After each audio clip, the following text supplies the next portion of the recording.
Hello दोस्तों, welcome back to study with Tiwari channel. जैसा कि आपको पता है, मैं आपका प्रतिदिन हिंदी का टेस्ट लेती हूं। इसमें भी हम हिंदी का टेस्ट शुरू कर रहे हैं। तो इसमें हम शुरू करते हैं आज की क्लास को। निम्नलिखित वाक्यों में से एक में विशेषण का प्रयोग नहीं हुआ है। तो इसमें गाइज पूछा क्या जा रहा है? नहीं हुआ है, नहीं हुआ है, वो आपको बताना है। दोनों बच्चे बहुत भूखे थे। माँ ने गर्मा गर्म खाना बनाया, बच्चों ने खाना खाया, माँ ने कहा और रोटी लो। तो इसमें आपको बताना है एक वाक्य ऐसा है जिसमें विशेषण का प्रयोग नहीं हुआ है। दोनों बच्चे बहुत भूखे थे। तो भूखे की विशेषता बताई जा रही है, कैसे थे? बहुत। तो ये तो है गुणवाचक विशेषण। खाना की विशेषता बताई जा रही है, खाना कैसा है? गर्मा गर्म, ये भी गुणवाचक विशेषण हो गया। माँ ने कहा और रोटी लो। देखो गाइज, आपको ऑप्शन के ऊपर डिपेंड करता है कि इसमें से राइट आंसर क्या होगा, वो तो आपको निकालना पड़ेगा।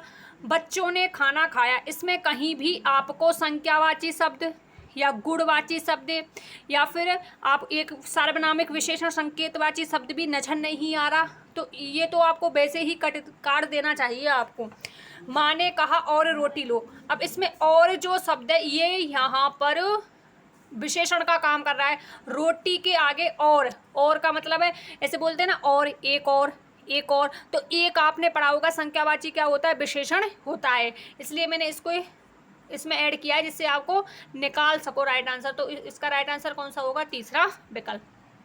नेक्स्ट, कै व्यंजन के विषय में निम्न में से कौन सा सही है? तो आपने कै व्यंजन पढ़ा होगा, इस विषय में निम्न में से कौन सा सही है? अल्पप्राण अघोष स्पर्शी कंठ ध्वनि, महाप्राण घोष स्पर्शी कंठ ध्वनि, अल्पप्राण घोष संघर्षी तालव्य ध्वनि, महाप्राण अघोष संघर्षी और कंठ ध्वनि। तो आपको पता है कै जो वर्ड होता है ये अल्पप्राण होता है, ना कि महाप्राण। तो महाप्राण जिसमें है उसको आप काट दो, जिसमें महाप्राण है उसको आप काट दो। इस प्रकार से आप राइट आंसर पर जा सकते हो। अब आपको पता है अल्प इसमें भी है और इसमें भी है, लेकिन आपको पता है पहला और दूसरा, प्रत्येक वर्ग का पहला और दूसरा अघोष होते हैं, ना कि घोष। अब आपको किस प्रकार याद रख सकते हो? पहला और दूसरा तो आप याद रखना आगे के वर्गीय व्यंजनों के जो आगे के होते हैं, जैसे कैक है, टेट है, पेप है, इस प्रकार से। तो आगे इसमें भी आ है, तो आगे और अघोष, आगे और अघोष। तो घोष तो नहीं होते, क्या होता है? अघोष। तो अब आगे के आपको नहीं आते कि ये इसमें आएगा, फिर भी आप कर सकते हो क्योंकि ये कट गया तो बचा ही हमारे पास फोर्थ विकल्प। एक विकल्प शेष रहा जो है फर्स्ट विकल्प। आई होप आपको समझ आ रहा होगा। इस प्रकार से आप काटते हुए राइट आंसर पर जा सकते हो। कवि का सही बहुवचन रूप बताइए। कवि का सही बहुवचन रूप क्या होगा? कवि वृंद। देखो कवि वृंद अशुद्ध लिखा हुआ है, ये तो वैसे ही कट गया। कवि जन, कवि गण, कवि वर्ग। तो क्या होगा? कवि गण, कवि गण, कवियों का समूह। दीन दुखियों को भोजन देने की व्यवस्था वाक्यांश के लिए एक शब्द। दीन दुखियों को हम वो जो भोजन की व्यवस्था करते हैं उसके लिए वाक्यांश के लिए एक शब्द क्या होगा? भंडारा, दातव्य, सदाव्रत या धर्मार्थ। बताइए क्या होगा? सदाव्रत, सदाव्रत। ध्यान रखना, सदाव्रत खोलते हैं। निम्नलिखित में से वर्तनी की दृष्टि से अशुद्ध वाक्य कौन सा है? अशुद्ध वाक्य का चयन कीजिए। शरतचंद्र, समश्रु, कवयित्री और यानी। तो क्या हो सकता है इसका राइट आंसर? आप कमेंट बॉक्स में जरूर इसका राइट आंसर दें, जितने भी साथी आप इस क्लास से जुड़े हैं। तो आपको पता है शरत धन चंद्र, इसमें तो है व्यंजन संधि, बिल्कुल सही है। समश्रु ये भी है, मूछ के लिए आता है, मूछ। कवयित्री ये बिल्कुल सही है, लेकिन यानी में बड़ा आता है, यानी, यानी इस प्रकार से लिखा जाता है। नेक्स्ट, दिए गए विकल्पों में अशुद्ध वाक्य बताइए कौन सा? ये आविष्कार है। मैं शनिवार में गांव जाऊंगा। मैं शनिवार को गांव जाऊंगा, बिल्कुल सही है। इस यंत्र का आविष्कार अमेरिका में हुआ, बिल्कुल सही है। गोलियों की बौछार हो रही है, ये भी बिल्कुल सही है। पुस्तक छापने की व्यवस्था का प्रबंध करें, तो अब व्यवस्था और प्रबंध ये दो एक साथ नहीं आ सकते। पुस्तक छापने की व्यवस्था करें या पुस्तक छापने की व्यवस्था प्रबंध करें, इस प्रकार आएगा। तो गलत कौन सा होगा? डी विकल्प। नेक्स्ट, दिए गए विकल्पों में भाल का समानार्थी शब्द कौन सा है? भाल का समानार्थी देखना है, कहने का मतलब है पर्यायवाची शब्द। मस्तक, प्रलय, उन्नत और भाला। अब देखो ये तो देखते ही आपने काट दिया। अब कन्फ्यूजन आपको इन दोनों में हो रहा होगा कि कौन सा होगा।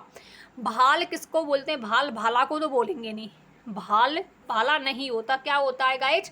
मस्तक होता है, ये है तत्सम शब्द। और मस्तिष्क, मस्तिष्क होता तो वो तत्सम शब्द होता और ये है तद्भव शब्द।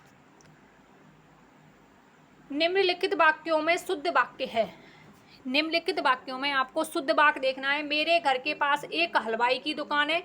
एक हलवाई की दुकान के हलवाई की एक दुकान तो गलत। मेरे घर के पास एक हलवाई की दुकान स्थित है, एक हलवाई की दुकान, ये भी गलत है। मेरे घर के पास एक हलवाइयों की दुकान है, गलत। मेरे घर के पास हलवाई की एक दुकान है। तो दुकान की विशेषता यहाँ पर बताया जा रहा है, उसका विशेष गुण एक। तो किस में जाएगा? संख्यावाचक विशेषण हो गया। हलवाई की एक दुकान है, ना कि एक हलवाई की दुकान। तो राइट आंसर होगा फोर्थ विकल्प। नेक्स्ट, तो गाइज मैंने आपके लिए एक अलग से ये क्वेश्चन लिया है पर्यायवाची का, फिर उसका फुल स्पष्टीकरण देखेंगे। तो आपका पर्यायवाची टॉपिक ऐसा है, उसको हम प्रतिदिन एक एक पढ़ते हैं, तब जाके हमारा शब्दकोश अच्छा होता है। अब आपने डेली 10 पर्यायवाची पढ़े तो वो आपको याद नहीं रहेंगे। याद तो आप कर लोगे लेकिन वो याद अच्छे से नहीं रहेंगे। इसलिए मैं आपको एक एक क्वेश्चन डेली पर्यायवाची का लेकर आऊँगी, फिर उसका फुल स्पष्टीकरण देखेंगे, चारों विकल्प किस प्रकार से हैं या नहीं हैं। दादुर, भेक, सालुर, उक्त शब्द किसके पार्यव हैं? बंदर, मेंढक, हाथी और सिंह। बताइए, सिंपल है। अब आपको भेक का पता होगा, दादुर का पता होगा, सालुर का नहीं पता तो कोई बात नहीं। तो ये किसके होते हैं? मेंढक के होते हैं। हमेशा ध्यान रखो, मेंढक शब्द के नीचे ये नहीं आता नुक्ता, ये गलत होता है। मेंढक इस प्रकार से आता है, देखो इसमें मैंने इसमें नीचे नुक्ता नहीं लगाया। तो इसका फुल स्पष्टीकरण देखते हैं। अब इसमें और भी आए हुए हैं, जैसे कि इसमें आया हुआ है हाथी, सिंह और बंदर। इनके अन्य पर्यायवाची कौन कौन से हो सकते हैं उसका फुल स्पष्टीकरण मैं लेके आई हूँ। इनको आप ध्यान से पढ़ें और आपका पर्यायवाची टॉपिक भी क्लियर हो जाएगा। देखते हैं, हाथी के पार्यव गज, एक सेकंड में दे रखा है। हाथी के पार्यव गज होता है हस्ती, कुंजर, मतंग, दिप, नाग, करी। यदि करी में बड़ी ई आ जाए तो ये होता है तोते का, और ये होता है करी हाथी का। मतगंज, दंती, वितुंड, कुंभी, वारण, इम्ब, कम्बुक, करींद्र, गयंत और सिंदूर। सिंदूर ये ध्यान रखना है। सिंह के कौन कौन से हो सकते हैं? शार्दुल, केसरी, हरि, नहार, पंचनग, मृगेंद्र, मृगराज, मृगपति और वनराज। वन का राजा, मृगों का पति, मृग का राजा, मृगों का इंद्र, पंचनख 5 नाखून होते हैं इसके, नहार, हरि, केसरी, केसरी नंदन और शार्दुल ये होते हैं सिंह के पर्यायवाची। नेक्स्ट, अब शिक्षण विधियों से संबंधित 10 से 11 क्वेश्चन हैं, तो आप क्लास में लास्ट तक बने रहें और कमेंट बॉक्स में अपना आंसर भी देते रहें, जिससे आपका मूल्यांकन होता चले साथ की साथ। हिंदी अध्यापक की सामान्य विशेषताओं में सम्मिलित नहीं है। तो मैंने हमेशा कहा है जो पूछा जा रहा है उसको गोला करना है, नहीं है, और उसकी सामान्य विशेषता आपको बतानी है। तो इसमें दे रखे हैं विकल्प में व्यक्तित्व, प्रशिक्षण, शिक्षा तथा उपाधियां और हिंदी भाषा पर अधिकार। तो बताइए, सिंपल है।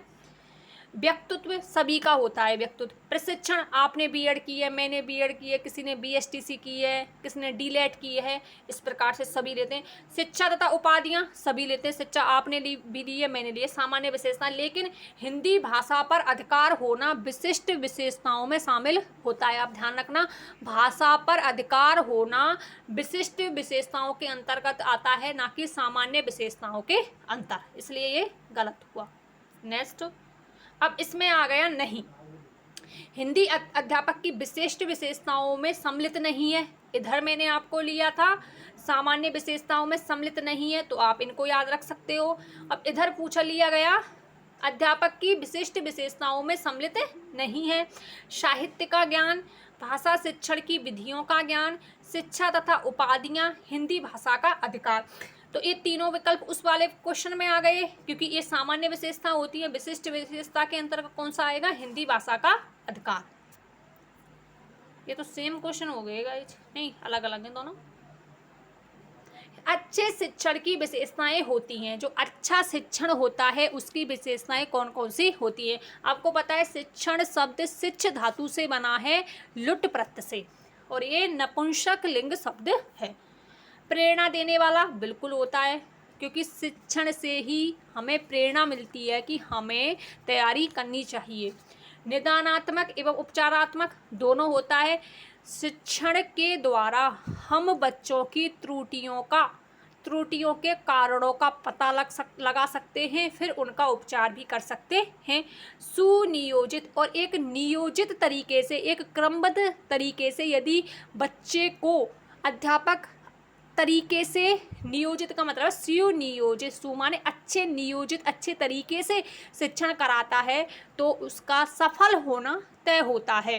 सुनियोजित बिल्कुल होना चाहिए, तो उपयुक्त सभी। तो राइट आंसर कौन सा होगा? All in one. नेक्स्ट, एक दो परिभाषा मैं आपको डेली लाती हूँ, जिससे आपको परिभाषा का टॉपिक भी अच्छे से क्लियर होता चले। तो बताइए अब इसमें राइट आंसर क्या हो सकता है, बताते चलें आप। तो मैं क्वेश्चन को आपके लिए पढ़ देती हूँ।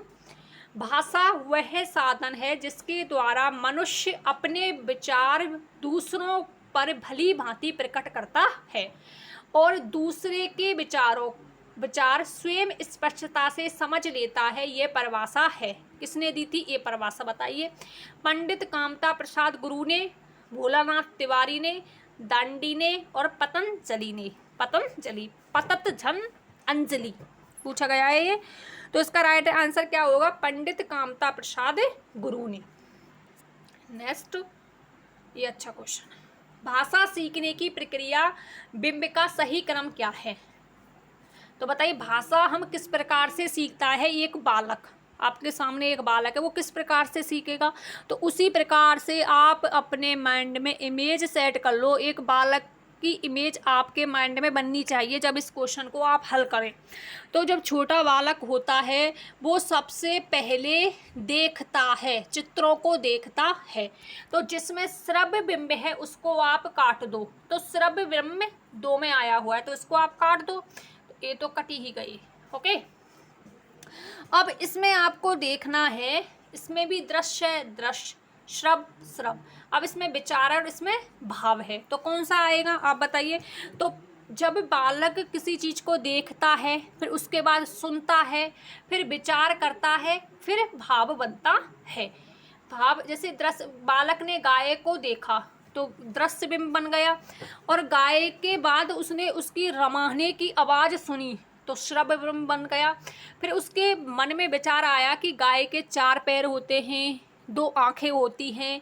फिर उसके बाद उसके मन में भाव आएगा कि हम, गाय हमारी माता होती है, इसके प्रति हमें दया का भाव रखना चाहिए, इसका पूजन करना चाहिए, उसको आदर देना चाहिए। इस प्रकार का उसके मन में भाव आएगा। तो आप सिंपल याद रख सकते हो, भाषा सीखने की प्रक्रिया में बिंब का सही क्रम होगा। पहले दृश्य बिंब बनता है, फिर श्रव्य बिंब बनता है, फिर विचार बिंब बनता है, फिर भाव बिंब बनता है।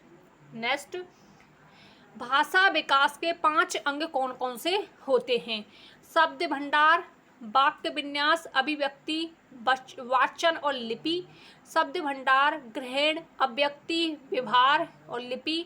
शब्द भंडार सुनना, बोलना, पढ़ना और लिखना। शब्द भंडार वाक्य विन्यास, ग्रहण, व्यवहार और लिपि। बताइए क्या होगा इसका राइट आंसर। देखो, शब्द भंडार तो चारों विकल्पों में है, ये तो है। उसके बाद क्या होगा, हम शब्द के बाद क्या आता है? वाक्य। शब्द के बाद क्या आता है? वाक्य। तो इन 2 विकल्पों में नहीं है, आप इन 2 विकल्पों को काट दो। शब्द के बाद वाक्य आता है, इसमें भी वाक्य है। फिर वाक्य आ गया, फिर हम उसका क्या करेंगे, अभिव्यक्त करेंगे, फिर उसका वाचन करेंगे, फिर उसको लिखेंगे। तो पहला विकल्प बिल्कुल सही है। तो भाषा विकास के 5 अंग कौन कौन से हैं? फर्स्ट विकल्प। नेक्स्ट, यदि संसार में भाषा की ज्योति नहीं होती तो संपूर्ण मानव जीवन अंधकार में होता, यह परिभाषा दी थी। आपने पढ़ा होगा लोक देवियों में जिसकी आंख से केसर टपकती है, ऐसी कौन सी लोक देवी है? आप कमेंट बॉक्स में जरूर बताना। मेरे हिसाब से आई माता है, जो सिरबी जातियों की कुल देवी है। सिरबी जो जाति है उसकी कुल देवी है आई माता, जिसकी केसर से ज्योति टपकती है, जिसका मंदिर कहाँ बना हुआ है? बिलाड़ा जोधपुर में बना हुआ है। बिलाड़ा जोधपुर में बना हुआ है। तो भाषा की ज्योति नहीं होती तो संपूर्ण मानव जीवन अंधकार में होता, यह परिभाषा दी थी पतंजलि, दंडी, पंडित कामता प्रसाद गुरु, और इनमें से कोई नहीं। तो कौन है? दंडी, बिल्कुल राइट आंसर। पहला था पंडित कामता प्रसाद गुरु। नेक्स्ट, बालक के भाषाई विकास का क्रम शुरू होता है। बालक के भाषाई विकास का क्रम शुरू होता है, आपको पता है क्रंदन से होता है। जब बालक का जन्म होता है तो वो रोता है, क्रंदन करता है। तो क्रंदन 2 विकल्प में है। फिर शब्द और शब्द, फिर पूर्ण वाक्य बोलेगा कि लघु वाक्य बोलेगा? पहले बालक लघु वाक्य बोलता है। 10 से 12 माह में बालक एक शब्द बोलना शुरू कर देता है, एक वर्ड को, फिर छोटे शब्दों को, इस प्रकार से। तो पूर्ण नहीं होता, पहले होता है लघु वाक्य, फिर पूर्ण वाक्य। तो राइट आंसर कौन सा होगा? तीसरा विकल्प। नेक्स्ट, तो इसमें मैंने ये भी ऐड कर दिया, बालक किसी वस्तु की अनुपस्थिति में भी उसके बारे में सोचने और मनन करने लगता है तो इससे निर्माण होता है। बालक के सामने सिर्फ क्या है? कोई विषय वस्तु है, उसके बारे में वो सोचना शुरू कर देता है। तो बालक के सामने कौन सा बिंब बनता है? बताइए कौन सा होगा? 2 प्रकार से, बालक किसी वस्तु की अनुपस्थिति में उसके बारे में सोचने मनन करने लगता है। एक तो इसका देखना, सोचना और मनन करना। तो सुनकर सुनना है नहीं, दृश्य नहीं, भाव नहीं। सोचेगा मतलब विचार कर रहा है, उसके मन में क्या चल रहे हैं? सोच रहा है तो उसके मन में क्या चल रहे हैं? विचार चल रहे हैं। सोच रहा है, मनन कर रहा है, तो उसके माइंड में संक्रिया हो रही है, मानसिक संक्रिया हो रही है। चिंतन कैसी प्रक्रिया है? एक मानसिक प्रक्रिया है जो अंदर ही अंदर चलती है, एक अमूर्त प्रक्रिया है, अप्रत्यक्ष प्रक्रिया है जो माइंड के अंदर चलती है। तो विचार बिंब बनेगा एक ऑप्शन में ये, और उससे निर्माण होता है, तो उससे निर्माण होता है भाव बिंब का। तो राइट आंसर कौन सा होगा? तीसरा विकल्प। इस प्रकार से सोचें आप क्वेश्चनों को, तब तो आपका राइट आंसर तक आप जा सकते हो। चारों भाषाई कौशलों में दक्षता हासिल कौन सा कक्षा तक हो जाती है? 2री कक्षा, 3री कक्षा, 4थी कक्षा, 5वीं कक्षा। बताइए कौन सा होगा इसका राइट आंसर? 5वीं कक्षा तक चारों जो भाषाई कौशल हैं, सुनना, बोलना, पढ़ना और लिखना। नेक्स्ट, ये थे क्वेश्चन गाइज, आपके 25 क्वेश्चन थे। आप कमेंट बॉक्स में ज़रूर बताना कि आपके कितने कितने सही हुए 25 में से, और आपको क्लास कैसी लगी। तो फीडबैक कमेंट बॉक्स में ज़रूर देना। मिलते हैं इसी प्रकार के क्वेश्चनों के साथ नेक्स्ट वीडियो में। तब तक आप अपना ध्यान रखिएगा। यदि आप नए स्टूडेंट हैं तो चैनल को ज़रूर सब्सक्राइब करें और बेल आइकन को प्रेस करना ना भूलें, जिससे आने वाली वीडियो का नोटिफिकेशन आपको मिलता रहे। Bye bye, take care all of you. जय हिंद, जय भारत।